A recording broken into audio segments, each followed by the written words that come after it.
नमस्कार, बहुत बहुत स्वागत है आप सभी का डीडी न्यूज के इस खास कार्यक्रम इस वक्त में। मैं हूं निखिल सिंह और क्या है इस वक्त की बड़ी खबरें जिनके बारे में विस्तार से जानने समझने को लेकर आपके मन में जिज्ञासा है। क्या है इन खबरों के मायने, क्या है इनके पीछे का एजेंडा। ईडी को लेकर ममता बनर्जी के चुनावी संग्राम पर बात करेंगे तो उत्तर प्रदेश में एसआईआर को लेकर मचे सियासी घमासान के क्या है मायने, इस पर भी बात करेंगे। इस पर होगी विशेष चर्चा। साथ ही केरल की सियासी नब्ज भी टटोलेंगे। होंगे कई अहम सवाल और जवाब, लेकिन सबसे पहले इस वक्त की हेडलाइंस। पश्चिम बंगाल में आईपैक मामले में बढ़ा टकराव। ईडी समेत अन्य पक्षों की अर्जी पर हाईकोर्ट में सुनवाई। राज्यपाल के पास भी पहुंची ममता बनर्जी की शिकायत। बीजेपी का आरोप, ईडी छापे के दौरान कुछ संदेहास्पद कागजात लेने कंसल्टेंसी फर्म पहुंची थी ममता बनर्जी।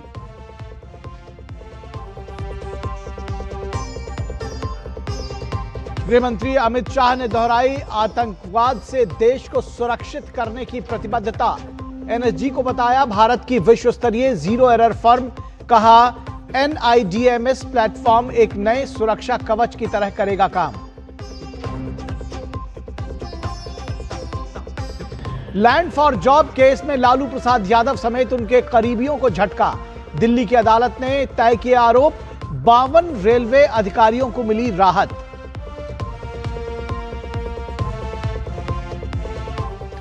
एसआईआर पर यूपी में भी गरमाई सियासत। यूपी ड्राफ्ट लिस्ट में 2.8 करोड़ नाम कटने पर सपा का यू टर्न। पहले बीजेपी को नुकसान होने की बात कहने वाले अखिलेश यादव ने पीडीए के वोट काटे जाने का बनाया नैरेटिव। वहीं बीजेपी अपने कैडर के साथ वोट जोड़ने के लिए गांव गलियों तक पहुंची। और डिजिटल क्रिएटर्स के लिए बड़ी पहल। केंद्रीय मंत्री अश्विनी वैष्णव ने लॉन्च किया क्रिएटर्स कॉर्नर। डीडी न्यूज पर सोमवार से शुक्रवार शाम 7 बजे होगा विशेष कार्यक्रम का प्रसारण। क्रिएटर्स को मिलेगा अपना कंटेंट पब्लिक ब्रॉडकास्टर्स तक पहुंचाने का मौका।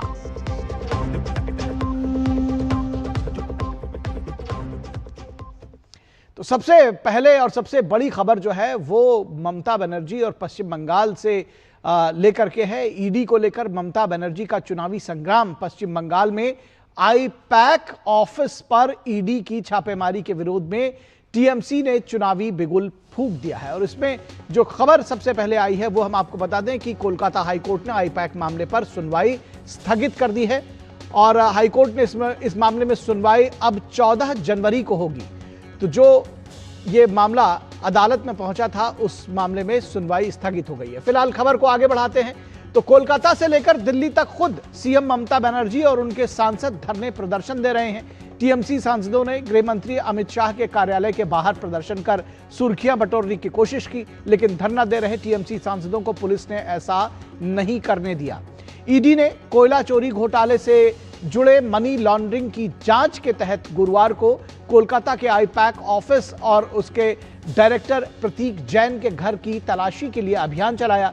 ईडी का कहना है कि आईपैक कार्यालय पर रेड पूरी तरह से सबूतों के आधार पर थी। यह किसी राजनीतिक दल या चुनाव से जुड़ा मामला नहीं है। लेकिन मुख्यमंत्री ममता बनर्जी राज्य के आला पुलिस अधिकारियों के साथ ईडी की कार्रवाई में बाधा डालने के लिए पहुंची। ये पूछा जा रहा है और सवाल ये भी है कि जिन डॉक्यूमेंट्स को ममता बनर्जी ईडी के छापेमारी के दौरान निकालकर अपने साथ ले आई, उसमें ऐसा क्या है जो मुख्यमंत्री ईडी को पता नहीं चलने देना चाहती थी।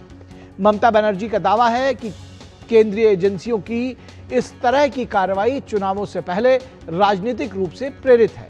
वहीं बीजेपी का कहना है कि वो भारत के इतिहास में ऐसा पहली बार है कि किसी मौजूदा मुख्यमंत्री ने कथित तौर पर ईडी के चल रहे ऑपरेशन में बाधा डाली है। सीएम ममता के खिलाफ ईडी ने कलकत्ता हाईकोर्ट में अपील की और सीएम ममता बनर्जी खुद कोर्ट में उन्होंने अर्जी लगाई है। ईडी ने अपनी याचिका में कहा कि मुख्यमंत्री ममता बनर्जी ने आईपैक ऑफिस और उनके सह संस्थापक के घर पर छापेमारी के दौरान हस्तक्षेप करके जांच में बाधा डाली है, जबरन तलाशी स्थल से सबूत हटाए हैं। तो जैसा कि आपको बताया कि इस मामले पर आज सुनवाई टल गई है। अब फिलहाल इस मामले में अगली सुनवाई 14 जनवरी को होगी। तो कुल मिलाकर सवाल यह है कि पहले एसआईआर पर ममता बनर्जी सीधे चुनाव आयोग से टकराकर इसे बंगाल में चुनाव का बड़ा मुद्दा बनाना चाहती थी, लेकिन लोगों ने एसआईआर प्रक्रिया में हिस्सा लेकर टीएमसी की सियासत को चलने नहीं दिया।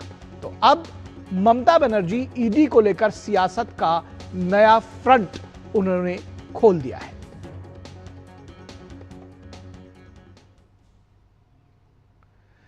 और बीजेपी के वरिष्ठ नेता रविशंकर प्रसाद ने ममता बनर्जी के आचरण को अलोकतांत्रिक बताया। आजाद भारत में बंगाल में जो हुआ वो आज तक नहीं हुआ कि एक सिटिंग मुख्यमंत्री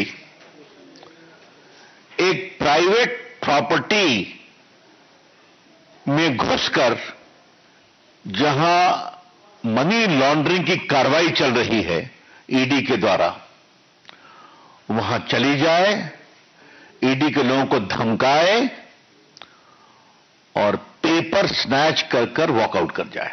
और समाचार पत्रों में यह भी लिखा हुआ है जैन का घर कहां है, गाड़ी छोड़ती हैं और फ्लैट में घुसती हैं, उनके पुलिस कमिश्नर जाते हैं, पुलिस अफसर जाते हैं और वहां ईडी के लोगों को हड़काते हैं और ये बहस करती हैं और कागज छीन करके लेके चली आती हैं। उनका आचरण नहीं अमर्यादित, असंवैधानिक, शर्मनाक है, लेकिन लोकतांत्रिक मर्यादाओं का उन्होंने तार तार कर दिया है। कांग्रेस नेता पवन खेड़ा ने ईडी और सीबीआई को भाजपा की आर्मी करार दिया।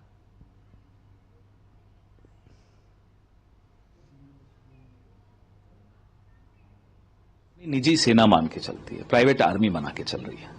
ये लोकतंत्र के लिए बहुत हानिकारक है।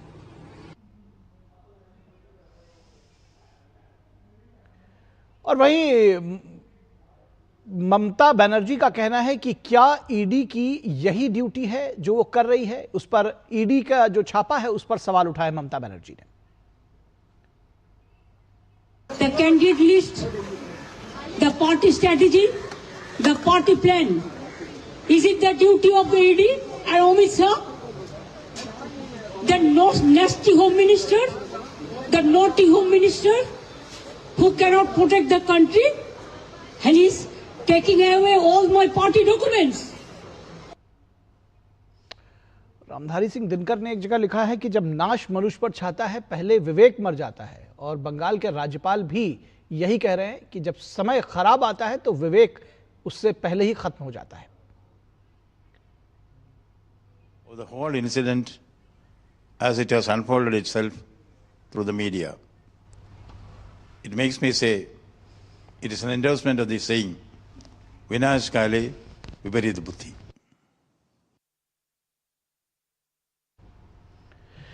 और भाजपा नेता संजय जायसवाल का कहना है कि ममता बनर्जी माफिया के साथ हैं। आईपैक एक तरह से कोई कंसल्टेंसी फर्म नहीं है। आईपैक का काम सरकार गिराने, सरकार बनाने में माफियाओं से पैसे लेकर काम करने का है। और यही कारण है कि पिछले चुनाव में भी हम लोगों ने देखा था कि 542 करोड़ रुपए तमिलनाडु का लॉटरी किंग बंगाल में क्यों पैसे लगाता है।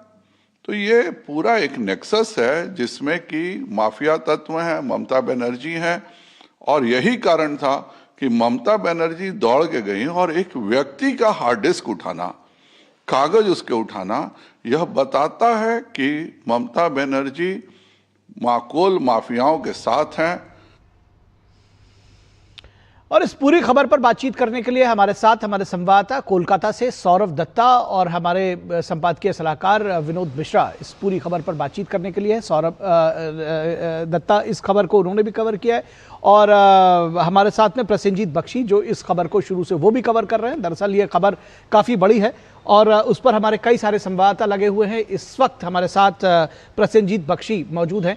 प्रसेनजीत जी, सबसे पहले आपके पास आएंगे और ये समझना चाहेंगे, आज कई सारा मूवमेंट है पश्चिम बंगाल में। एक तो खबर आप साझा करेंगे हमें कोलकाता हाई कोर्ट की, और उसके साथ ही साथ जो जिस धरने प्रदर्शन या जिस मार्च की बात कही जा रही है ममता बनर्जी की, उसको लेकर के क्या हो रहा है, कैसा पॉलिटिकल सिनेरियो जो कल से बदला है, उसके बारे में कुछ जानकारी दें।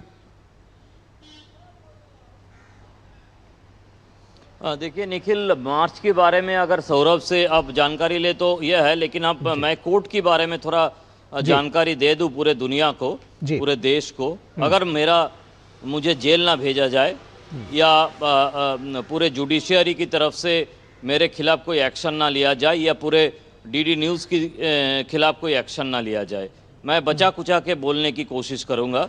ये अजीबो गरीब एक पूरे घटनाक्रम का मैं साक्षी रहा पिछले आधा घंटा जी। ये कोर्ट 5 में ये सुनवाई होना था शाम को, दोपहर को 2:30 बजे।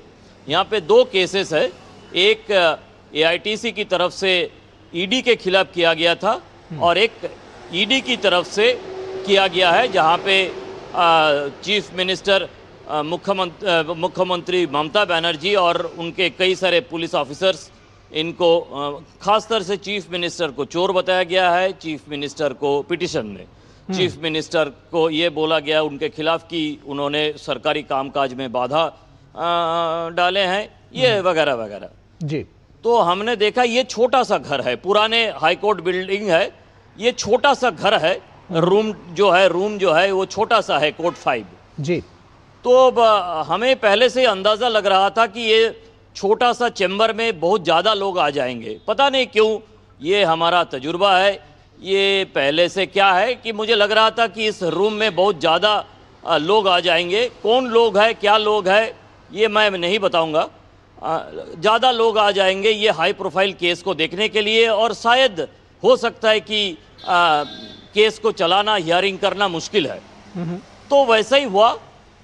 कल्याण बनर्जी किसी के तरफदारी कर रहे थे यहाँ पे, मुझे पता नहीं किसकी तरफ से वो आ रहे थे यहाँ पे, किसकी वकील हिसाब से आए थे।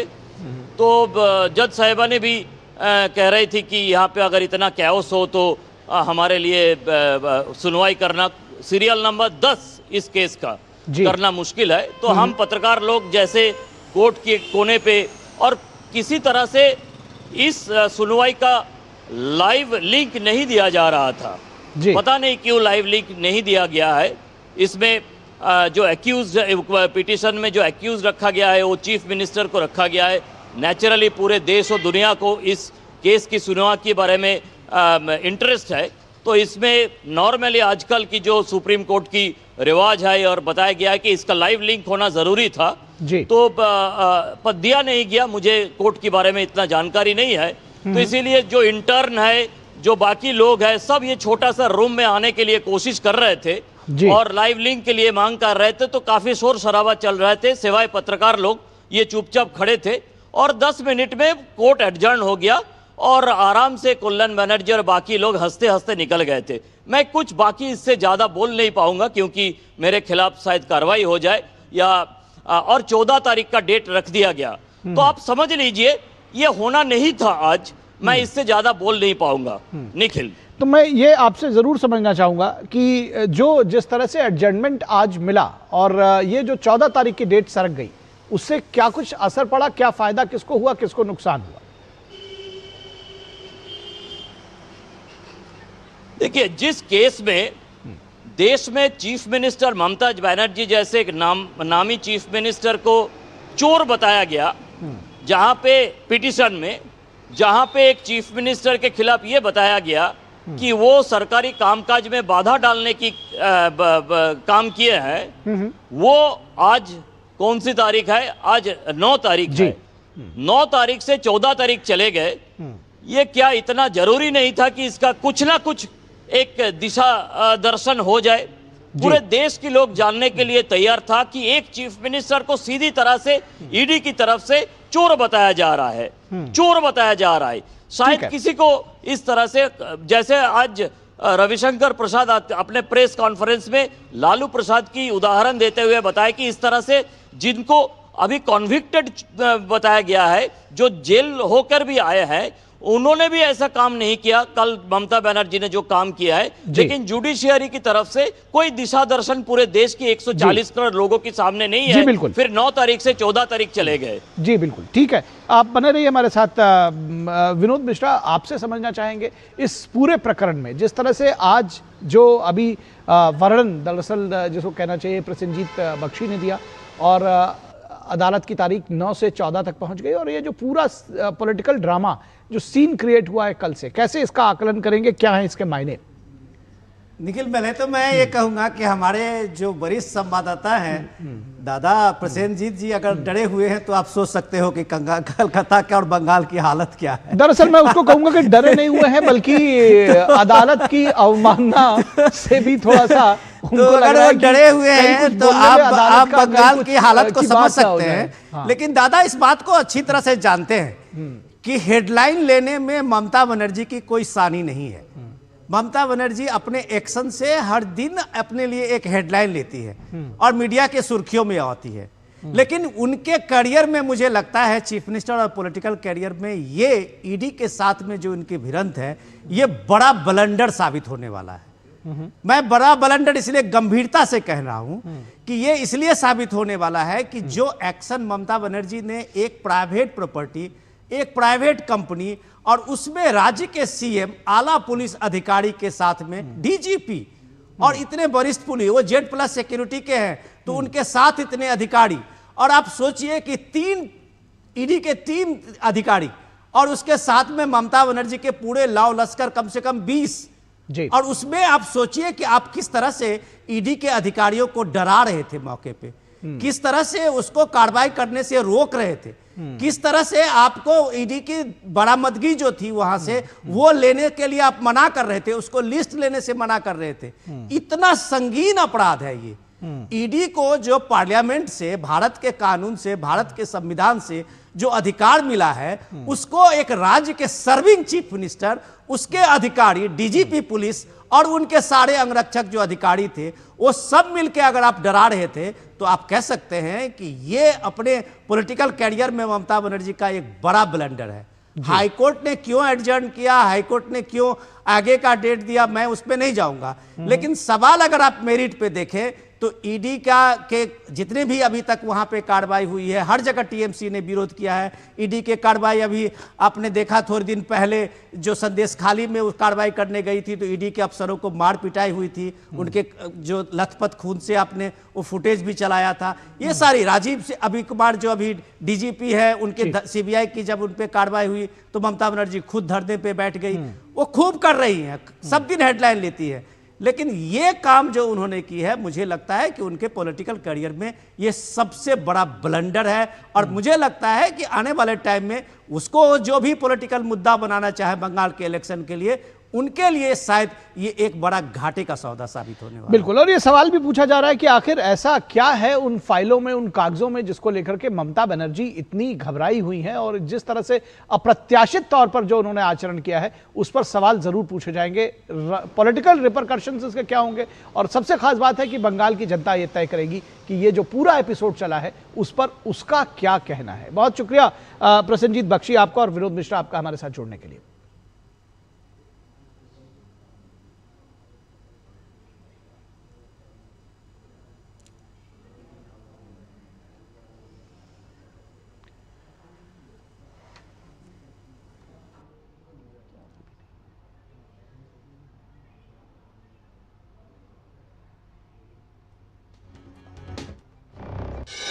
कदम रखिए कहानियों की दुनिया में। स्वागत है नई दिल्ली विश्व पुस्तक मेला 2026 में। लाखों किताबें और बच्चों के लिए आकर्षक गतिविधियां। मिलिए अपने पसंदीदा लेखकों और सम्मानित वक्ताओं से। आनंद लीजिए लाइव म्यूजिक और शानदार परफॉर्मेंस का। कतर है सम्मानित अतिथि और स्पेन है फोकस देश। मनाइए भारतीय सैन्य इतिहास के 75 गौरवशाली वर्षों का उत्सव थीम पवेलियन में 10 से 18 जनवरी भारत मंडपम, नई दिल्ली विश्व पुस्तक मेला 2026। प्रवेश निःशुल्क। नफीस जी 45 साल की उम्र में हार्ट अटैक से अचानक चले गए। टर्म लाइफ इंश्योरेंस के पैसों से उनके बच्चों की पढ़ाई में सहारा मिलेगा। पॉलिसी बाजार ने क्लेम के वक्त फैमिली का पूरा साथ दिया। पॉलिसी बाजार पे 1 करोड़ का टर्म लाइफ इंश्योरेंस सिर्फ 400 रुपए महीने से शुरू। मेरी पसंद। मेरी पसंद। मेरी पसंद, मेरी पसंद, हमारी पसंद, हम सबकी पसंद। मजबूत देश का मजबूत सरिया हो गया स्टील।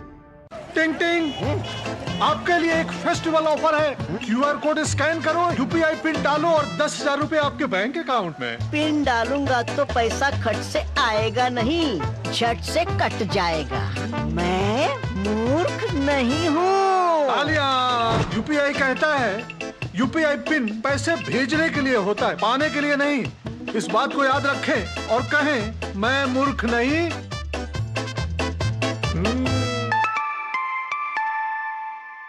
जाइए आप भी किसी का टेस्ट लीजिए।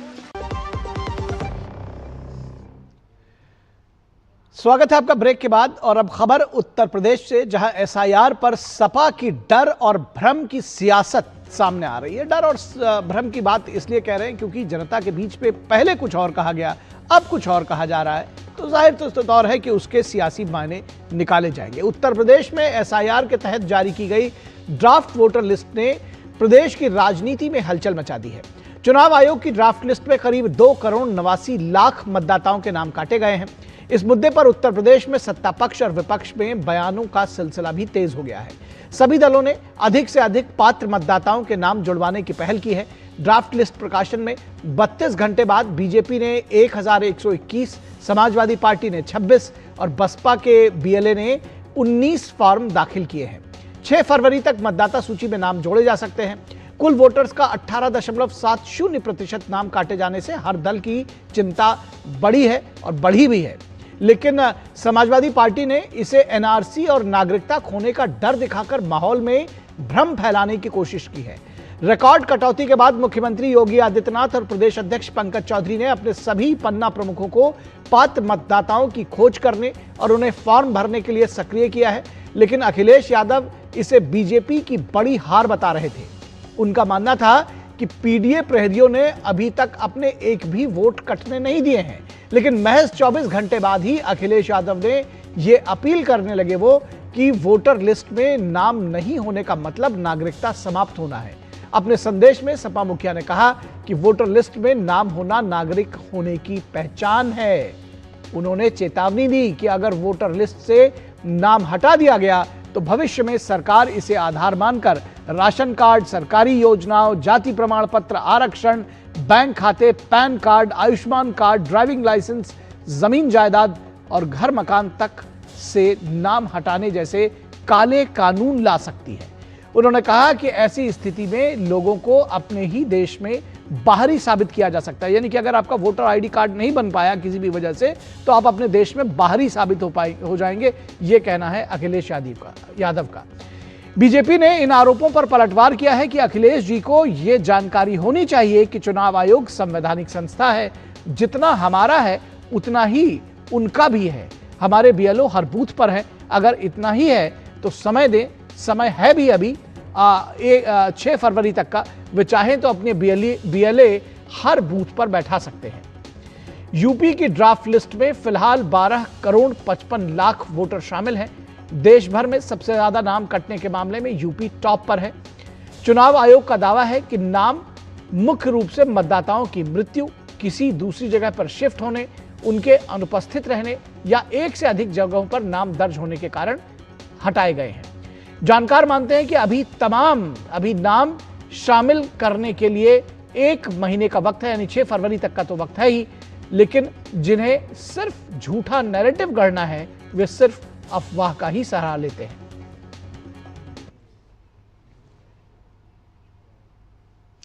तो क्या कहा था सपा मुखिया ने, आइए आपको सुनाते हैं कि बीजेपी के वोट ये कटे हैं और भाजपा की नींद उड़ी हुई है। क्या कुछ कहा था उन्हें, आइए आपको सुनाते हैं। पहले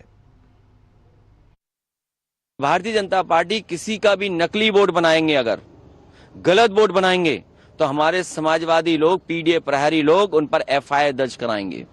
जो लोग फर्जी वोट बनाएंगे उन पर पीडीए प्रहरी नजर रख करके और सिंसियरली देख करके उन पे एफआईआर दर्ज कराने की तैयारी करेंगे।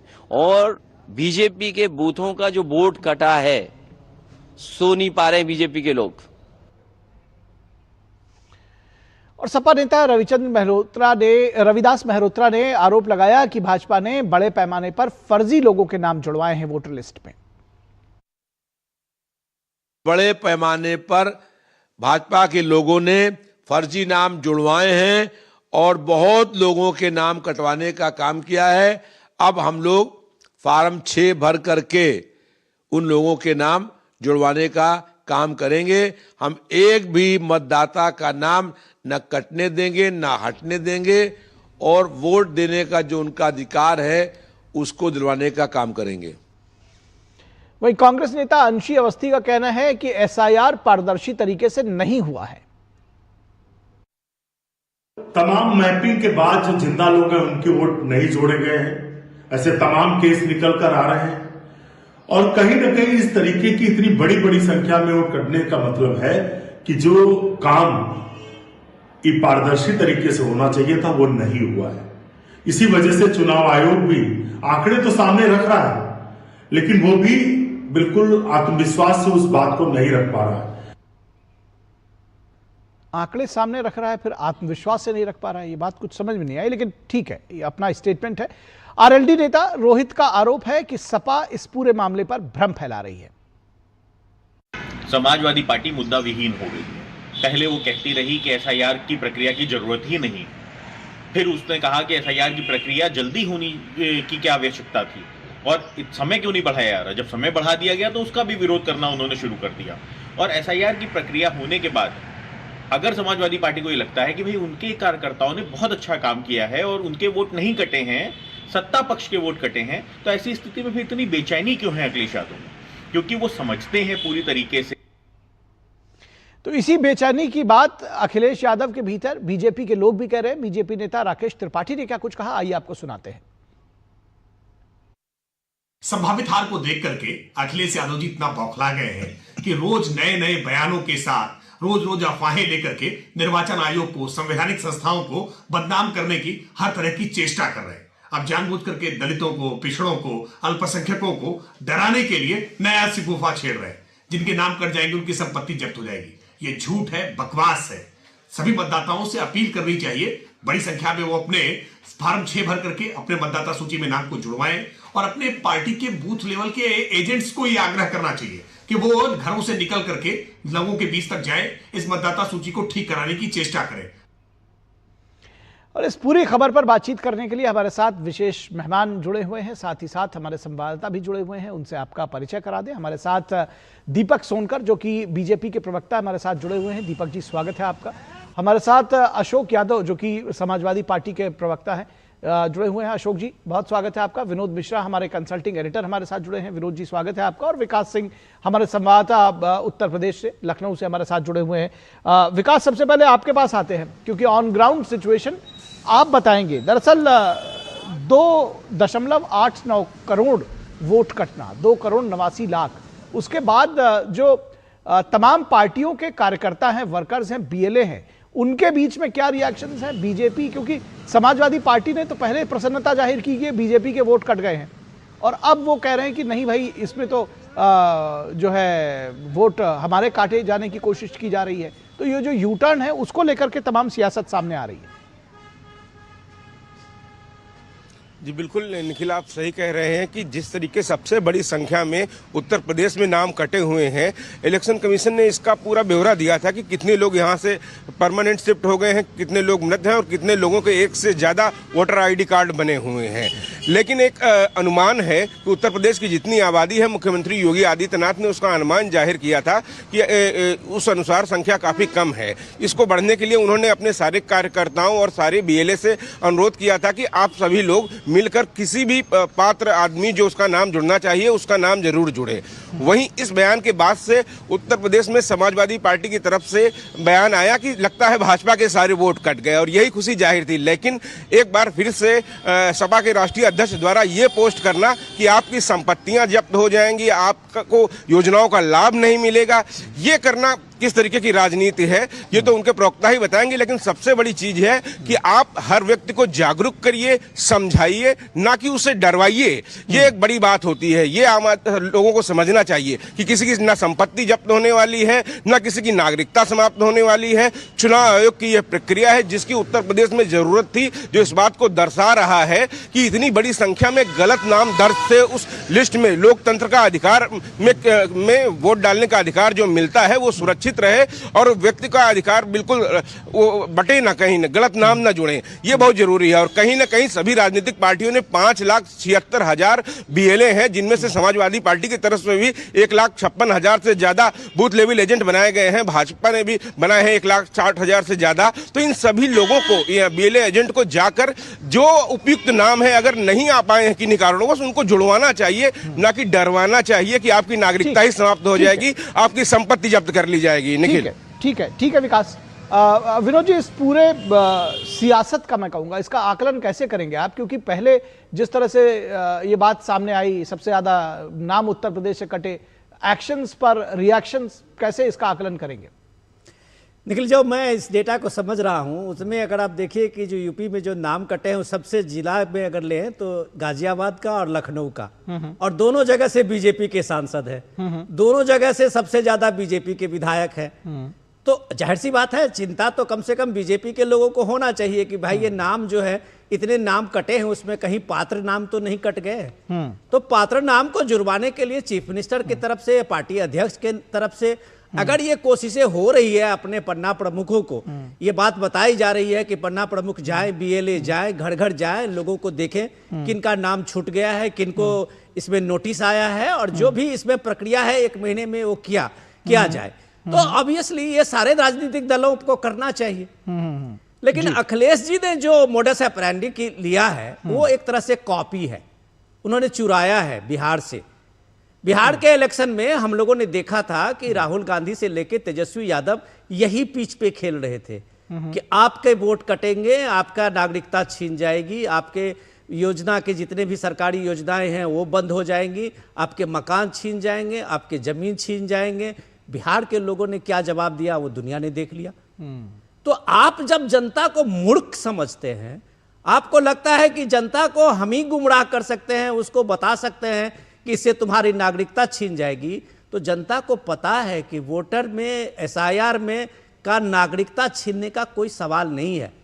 आप जेन्युइन वोटर हैं, ये एक अलग बात है। आप उत्तर प्रदेश के निवासी हैं, ये एक अलग बात है। इस दोनों को आज की तारीख में हर लोग समझते हैं। अखिलेश यादव जो भ्रम फैला रहे हैं, तो चिंता अपने BLA के करने के बजाय वो BLA को एक्टिव करें, उनको भेजें। तो मुझे लगता है कि अभी 32 घंटे में अगर 1,121 अगर बीजेपी के तरफ से एप्लीकेशन आ सकता है ड्राफ्ट लिस्ट में संशोधन के लिए, तो कम से कम सपा को भी ये नंबर बढ़ाना चाहिए। ठीक, तो सिर्फ PDA करके अगर आप इस बात को मीडिया में, सोशल मीडिया में डालते रहेंगे, इससे कुछ भला होने वाला नहीं है। ठीक है सर, ठीक है। अशोक यादव इसको रिस्पॉन्ड करेंगे। अशोक यादव जी, सबसे पहले तो यही कि ये बात जो है किसी के गले उतर नहीं रही है, जो अखिलेश यादव ने कहा कि अगर वोटर आई कार्ड नहीं बना आपका तो नागरिकता चली जाएगी, ये कौन सी बात हुई? ये बात अखिलेश यादव जी ने नहीं कहा, ये बात लगातार भारतीय जनता पार्टी के लोगों ने डे 1 से कहना शुरू कर दिया। है वो हाँ, देखिए, डे 1 से कहना शुरू कर दिया था। और जबकि चुनाव आयोग 1952 जब से इलेक्टोरल प्रोसेस इस हिंदुस्तान में शुरू हुई, तब से लेकर के आज तक कभी भी इस तरह की कोई प्रक्रिया नहीं हुई। और दूसरी बात, जो भी प्रक्रिया चुनाव आयोग बता रहा था कि मरे हुए लोगों का नाम काटना, शिफ्टेड लोगों का नाम काटना, 2 जगह जिसका नाम है वो काटना, जो भी प्रक्रिया बता रहे, जो भी इसका ऑब्जेक्टिव बता रही थी SIR का, all these objectives are fulfilled by form 6, form 7, form 8। ये तो लगातार हो रहा था। इसमें नया क्या था? जो पूरा वोटर लिस्ट नया बनाया जा रहा है, इसमें नया क्या था? नया ये था, ये बताया गया कई बार चुनाव आयोग के द्वारा, कई बार भाजपा के द्वारा, कि ये घुसपैठिया वो देश के नागरिक हम लोग नहीं रहने देंगे और घुसपैठिया वोटर नहीं हो सकता। आप एक बात नहीं, हजारों बार इस बात को बोला गया, घुसपैठिया इस देश का वोटर नहीं रह सकता, इसलिए घुसपैठिया पकड़ा जा रहा है SIR के द्वारा। जबकि घुसपैठिया पकड़ने का अधिकार सिर्फ और सिर्फ MHA का है, न कि ECI का है। और तीसरी बात मैं बताऊंगा आपको कि आप ये बताइए, जिस तरह से आज हमारे पास जो वोटिंग राइट्स था, जनता के पास वोटिंग राइट्स की वजह से ही जनता के सामने सरकारें झुकती थी, मजबूरी में झुकती थी। खास तौर से जो पीडीए वर्ग है उसका जो वोटिंग पावर की वजह से सरकारें झुकती थी। लेकिन चुनाव आयोग और भारतीय जनता पार्टी एक तरफ एक कहता रहा कि एसआईआर हम करा रहे हैं घुसपैठिया पकड़ने के लिए, वोटर लिस्ट को शुद्धिकरण के लिए, लेकिन उसका निशाना था कि पीडीए का शस्त्र विहीन कर दो, उनके पास कोई हथियार मत छोड़ो जिससे वो सरकार को झुका सके, सरकार को डिगा सके। इसलिए इस तरह का उसके आड़ में, उस एजेंडे की आड़ में, घुसपैठिया एंटी घुसपैठिया एजेंडे की आड़ में पीडीए वर्ग के वोट को बहुत बड़े पैमाने पर काट दिया गया। और अगर हमारे दो बातें समझना चाहेंगे आपसे, दो बातें समझना चाहेंगे, मैं बहुत ध्यान से आपको सुनने की कोशिश कर रहा था। एक तो आपने कहा कि इससे पहले सन 52 से आज तक ये प्रक्रिया नहीं हुई, आप लोग सुप्रीम कोर्ट भी गए थे, अदालत ने कहा कि ये उसका चुनाव आयोग का राइट है। तो पहली बात तो ये बात तो वहीं सिरे से खारिज हो गई, क्योंकि ये अगर सुप्रीम कोर्ट भी अगर उस पर उसने मुहर लगा दी है तो आपकी बात में कहीं कोई दम बचता नहीं है। दूसरी बात, आपने कहा कि सबसे पहले अखिलेश यादव ने प्रसन्नता जाहिर की कि ये तो बीजेपी के वोट कट गए हैं, अभी हमने वो बाइट भी आपको सुनवाई थी, और अब आप कह रहे हैं कि पीडीए के वोट कट गए। तो इसके बजाय कि आप अगर वोट कट गए हैं तो उसका एक प्रोसेस है। अभी हमारे संवाददाता ने बताया कि आपके पास 1,56,000 से ज्यादा बीएलए हैं, आप उनको एक्टिव करिए। अभी तक आप 26 फॉर्म जमा कर पाए हैं, बीजेपी ने तो 1100 फॉर्म जमा कर दिए। इसमें ही कंपटीशन बढ़ाइए, लोगों के नाम लेकर आइए, जिनके नाम कटे होंगे वो तो सामने होंगे ना कि मेरे नाम कट गए। बिल्कुल निखिल जी, देखिए सबसे पहली बात आपने कहा कि राशिद जी का बयान कुछ और था, अब बयान कुछ और है। देखिए जैसे जैसे चुनाव आयोग की कारगुजारियां रिवील होती जाएंगी, खुलती जाएंगी, उनकी कारगुजारियां क्या, जैसे क्या कारगुजारी, चलिए इसमें बताइए। कारगुजारियां यही मैं बता रहा था, यही राशिद जी ने भी बताया कि बताया गया कि घुसपैठिया पकड़ने के लिए एसआईआर कराया जा रहा है। एक स्टेटमेंट बता दीजिए जहां पर यह आया हो कि घुसपैठिया पकड़ने के लिए किया जा रहा है। चुनाव आयोग का क्या बात कर, चुनाव आयोग का एक भी स्टेटमेंट नहीं है कि ये घुसपैठिया पकड़ने के लिए। बाकी आप लोग जो भी राजनीतिक दल है उसमें आप भी हो सकते हैं, बीजेपी भी हो सकती है, कांग्रेस भी हो सकती है, आप उसमें एक दूसरे कुछ भी कहते रहिए, लेकिन चुनाव आयोग का सीधे तौर पर कहना है कि ये वोटर शुद्धिकरण के लिए किया जा रहा है, प्रोसेस है, हमारा राइट है। आप सब लोगों ने जाकर उसको अदालत में चैलेंज किया, अदालत ने उसको खारिज कर दिया। वस्तुस्थिति और फैक्ट यही है। बिल्कुल आपने सही कहा, वस्तुस्थिति और फैक्ट आपने बताया। लेकिन क्या सरकार में बैठे हुए, सरकार को आप किसी पार्टी से मत जोड़िए, सरकार एक संवैधानिक संस्था होती है, और सरकार में बैठे हुए लोगों ने और जिम्मेदारी वाले पदों पे बैठे हुए लोगों ने कहा कि ये देश के जो विदेशी, जो बांग्लादेशी, रोहिंग्याई लोग हैं, उनको वोटर लिस्ट में नहीं रहने दिया जाएगा। ठीक, इस बात को क्या कहेंगे आप? ये एक बार नहीं कहा गया, दर्जनों बार कहा गया। उत्तर प्रदेश के मुख्यमंत्री योगी आदित्यनाथ जी ने डिटेंशन सेंटर तक बनवाने की बात कही थी। बिल्कुल ठीक है। तो अब आप बताइए, इस तरह की बातें सरकार में बैठे हुए लोगों के द्वारा की गई कि एसआईआर से घुसपैठिया पकड़ा जाएगा, जबकि एसआईआर का मूल उद्देश्य था पीडीए को शस्त्र विहीन करना, पीडीए को वोटर राइट्स को खत्म करना, ताकि पीडीए अपने अधिकारों की बात सरकार के सामने कहने में अक्षम हो। उसके पास जब वोटिंग राइट कम हो जाएगी तो सरकार के ऊपर दबाव नहीं बना पाएगा। ठीक है, अब आप उसी बात को दोबारा लेकर आ रहे हैं। आपके पास ये कोई मैंने ये पूछा था कि आपके पास कोई वैलिड जानकारी है कि जहां पर आपको ये कह रहे हैं खाली पीडीए का वोट काट दिया गया और आपको फिर उसमें जुड़वाने के लिए राइट नहीं दिया जा रहा है? वो तो सारा सबके सामने है। फिलहाल मैं दीपक सोनकर के पास आऊंगा। दीपक जी ये कह रहे हैं कि दरअसल बीजेपी के साथ मिलकर के, जो पहला आरोप तो इनके साथ में यही था कि सरकार जानबूझ करके जो पिछड़ा वर्ग है और दलित है, आदिवासी हैं, उन सब के वोट काटना चाहती है, पीडीए जिसका नाम दिया इन्होंने। जी देखिए निखिल जी, पहली बात तो यह है कि जिस विषय पर आप हम चर्चा कर रहे हैं, तो अखिलेश यादव जी के बयान को हमने लगातार ध्यान में रखा है। जी, जब एसआईआर की प्रक्रिया शुरू हुई और बिहार के चुनाव के बाद जो परिणाम आया, उसके बाद उनका एक्स पर जो पोस्ट आता है वो सबसे पहले एसआईआर के खिलाफ आता है, और लगातार कभी में हमारे 5000 वोट काटे जा रहे हैं, कभी इसके वोट काटे जा रहे हैं, कभी ये वोट काटे जा रहे हैं, अलग अलग प्रकार के बयान ये आ देते हैं। और इसीलिए प्रदेश की जनता इनको एक लीडरशिप के रूप में नहीं मानती, एक बिल्कुल बदलने वाली बातों के रूप में मानती है, जो अपने बात पर कायम नहीं रहते, जो अपने चरित्र पर कामयाब नहीं रहते, या हमेशा दोहरा चरित्र दिखाते हैं। जनता को गुमराह करने के लिए जनता इस बात को समझ गई है कि इनकी बातों में कोई वजन नहीं है, इनके शब्दों में कोई वजन नहीं है, ये हमेशा गुमराह करते हैं। और जो बात सवाल आपने कहा जी पीडीए, मैं इनसे ये पूछना चाहता हूं कि समाजवादी पार्टी के राष्ट्रीय अध्यक्ष और समाजवादी पार्टी के प्रवक्ता इस पीडीए की फुल फॉर्म को अलग अलग भाषाओं में क्यों देते हैं? कोई परिवार डेवलपमेंट अथॉरिटी बताता है, कोई किसी अलग तरीके से शब्दों में प्रयोग करता है, कभी किसी और शब्दों में प्रयोग करता है। अगर आप ये पीडीए के इतने शुभचिंतक हैं, पीडीए के इतने हितैषी हैं, उस पीडीए में जो डी का दलित था, तो समाजवादी पार्टी की सरकार में रहकर के कितना इन्होंने दलितों के साथ हित करने का काम कर दिया। सबसे वो तो अलग विषय है, वो तो अलग विषय है, किसने कितना हित किया, ठीक है, पार्टी की सरकार में हुआ। नहीं, वो तो अलग विषय है। दरअसल बात ये हो रही है जी, ये कह रहे हैं कि पीडीए का, या सीधे तौर पर कहें कि इनके वोट काटने की कोशिश की गई। देखिए, ये किसके माथे पर लिखा है कि ये किसको वोट देने वाला है? ये तो समाजवादी पार्टी के पास चश्मा होगा, या अखिलेश यादव जी के पास ऐसा कोई स्कैनर होगा जो देख लेते होंगे ये किसको वोट देने वाला है या किसको वोट देने के लिए जा रहा है। ये फैक्टेबल इनके पास हो सकता है। अब देखिए, ठीक है, आपका जी आपका पॉइंट भी आया, और आपकी ठीक है, कंप्लीट करिए सर जल्दी जी। हाँ, चुनाव आयोग ने यही कहा प्रवीण जी कि भाई सारी पार्टियों को मिलकर के ये जितने भी वोट हमारे इस परीक्षण में नहीं सम्मिलित हो पाए हैं, जो मतदाता रह गए हैं, उनसे आंखें करके उनको मतदाता बनाने का काम करिए। और जो बात आज उत्तर प्रदेश के लिए निकल के आ रही है कि सबसे ज्यादा वोट उत्तर प्रदेश से कटे, भाई सबसे ज्यादा बड़ा प्रदेश है, सबसे ज्यादा बड़ा संख्या है, और सबसे पहली बात तो ये है कि अभी 23 लाख ऐसे वोटर्स हैं जिनके पेपर्स मांगे गए हैं। वो पेपर्स पूरे करने के बाद उनको वोट संख्या में जोड़ा जाएगा, और 2 लाख से ज्यादा ऐसे 6 लाख से ज्यादा लोग जो मृतक हो गए, भाई मृतक हो गए तो उसका वोट कटना चाहिए, उसका वोट हटना चाहिए उस सूची से। 2003 के बाद इस सूची को रिवाइज नहीं किया गया, संशोधन नहीं किया गया, तो उसमें दिक्कत क्या है?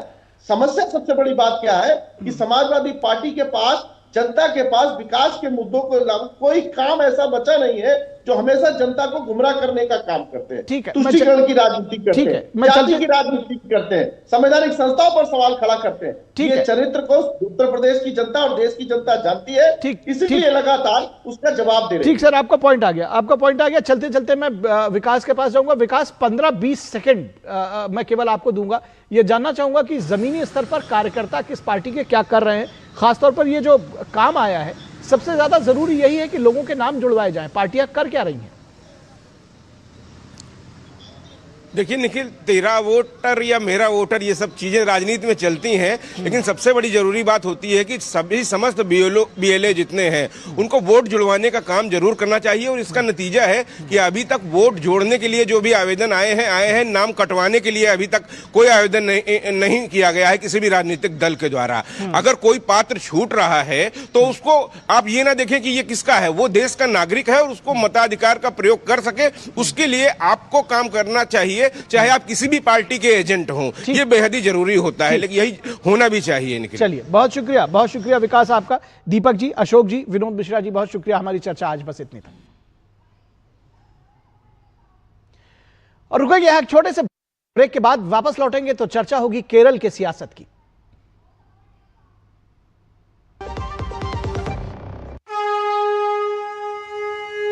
प्राचीन तमिल साहित्य में जीवंत त्रिपुरारी की नगरी काशी में संस्कृति का अद्भुत समागम।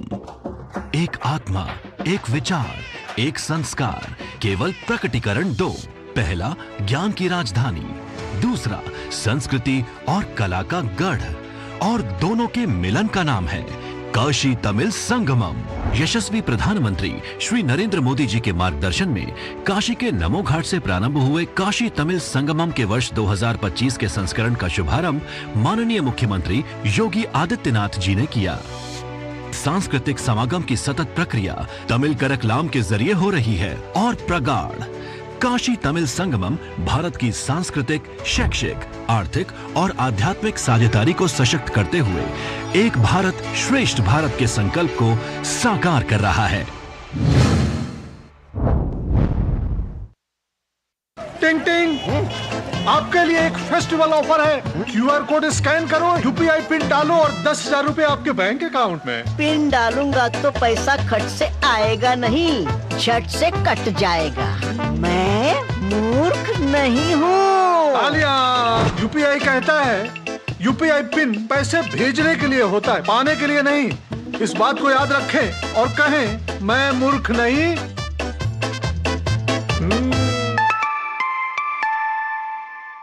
जाइए आप भी किसी का टेस्ट लीजिए।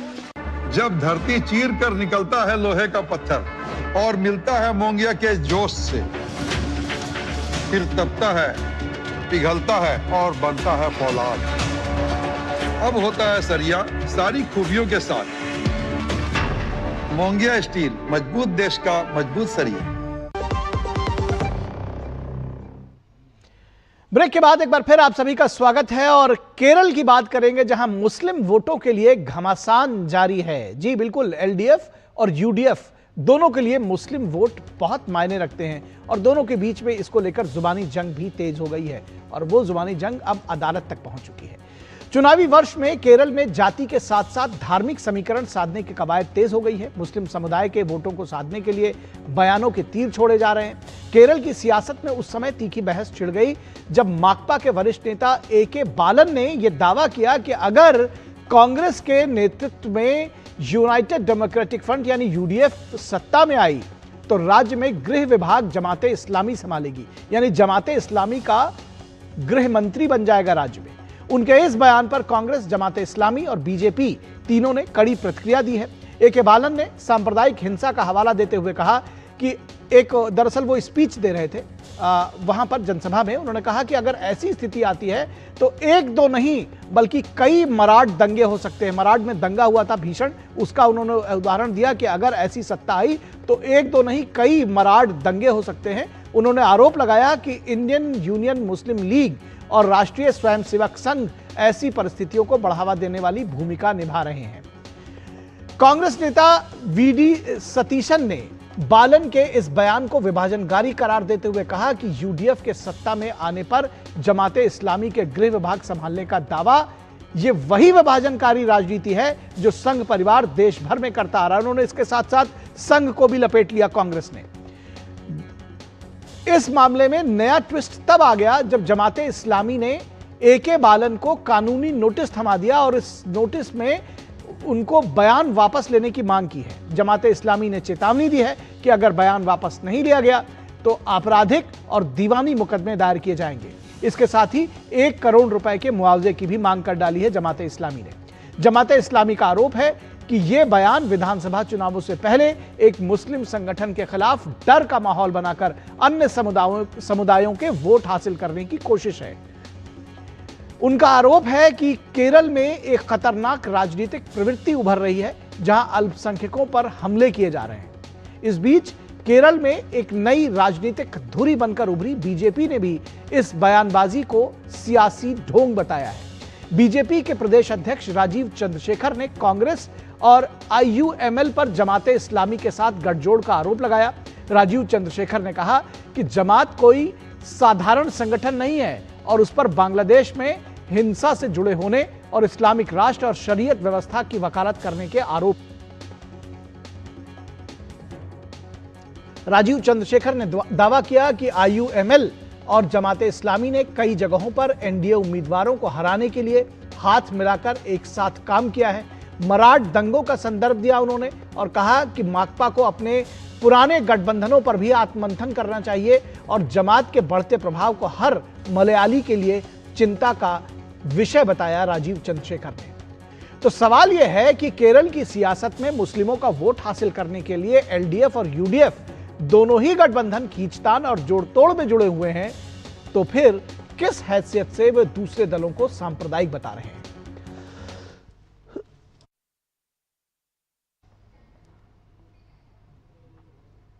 तो यूडीएफ नेता वी.डी. सतीशन के बयान को विभाजनकारी करार दिया है। ये देखते हैं क्या कुछ कहा उन्होंने। He is also initiating hate campaign with the blessings of the Honorable Chief Minister. Now they are on the same track. The Sangha Parivar, the Vellapalli Nadeshan, the CPM, they are all on the same track. We will give good reply to this thing. Indian union Muslim league के नेता सादिक अली का दावा है कि मुस्लिम league को UDF से ज्यादा सीटें मिलेंगी। മുന്നണിയിൽ ഞങ്ങൾ ഉഭയകക്ഷി ചർച്ചകളിലും മുന്നണി ചർച്ചകളിലൊക്കെ അത് വെക്കും. പരസ്പരം കൂടിയാലോചിച്ചുകൊണ്ടായിരിക്കും ചെയ്യാം. ഏതായാലും ഞങ്ങളുടെ അതായത് അന്തിമ ലക്ഷ്യം എന്നുള്ളത് തെരഞ്ഞെടുപ്പ് വിജയിക്കുക എന്നുള്ളതാണ്. और इस पूरी बयानबाजी को राजीव चंद्रशेखर बीजेपी के नेता ने, जो बीजेपी के प्रदेश अध्यक्ष हैं, उन्होंने इसको सियासी ढोंग, सियासी ड्रामा बताया है. आइए सुनाते हैं आपको क्या कुछ कहा राजीव चंद्रशेखर ने. I think this Chief Minister of Kerala, who has been given an opportunity by the people of Kerala to serve them for 10 years and has instead given them corruption, Sabrimala looting, has given them the highest unemployment, the highest inflation, should stop trying to make fools out of the people of Kerala and fools out of Malayalis and tell the people what he has done. The secularism of this state, secularism of this country will not be decided by Marxist ideologues and Jamaat-e-Islami supporters like Pinarayi Vijayan or V.D. Sadishan or Rahul Gandhi. It will be decided by the good people of Kerala, Christians, Muslims, Hindus, all together. हमारे साथ हमारी संवाददाता तिरुवनंतपुरम से विनया जुड़ी हुई है. विनया से इस पूरी सियासत को समझने की कोशिश करेंगे. विनया, आपसे जानना चाहेंगे ये किस तरह की सियासत है जहां पर दूसरे दलों के ऊपर, यानी यूडीएफ और एलडीएफ दोनों ये कहते हैं कि वो विभाजनकारी, एक दूसरे पर विभाजनकारी राजनीति करने का आरोप लगाते हैं, सांप्रदायिक राजनीति करने का आरोप लगाते हैं, लेकिन मुस्लिम वोटर के तुष्टीकरण के लिए दरअसल ये पूरी सियासत जारी है. कैसे देख रही हैं इसको? ये वो अभी केरल में पूरा माहौल है कि असेंबली चुनाव का, कि 3 महीने के अंदर असेंबली चुनाव आने वाला है. तो जब लोकल बॉडी इलेक्शन हुए थे पिछले महीने, ये जो लोकल बॉडी इलेक्शन में ये जो जमात इस्लामी है और उसका राजनीतिक दल है वेलफेयर पार्टी, ये दोनों को सहयोग दिया है. यूडीएफ और एलडीएफ दोनों को सहयोग दिया है. उसका लक्ष्य सिर्फ ये है कि बीजेपी को सत्ता से बाहर करना है. तो जहां जहां जिस पंचायत में बीजेपी को सत्ता से बाहर करना, उसके अनुसार से ये लोग यूडीएफ और कांग्रेस और कम्युनिस्ट पार्टी सीपीएम को सहयोग दे दिया है. तो अभी ये जो कम्युनिस्ट पार्टी ने ये मामला लेके इसलिए आया क्योंकि वो भी तुष्टीकरण की राजनीति का खेल है. क्योंकि मुस्लिम लीग है वो सालों से यूडीएफ का गठबंधन में कांग्रेस के साथ है.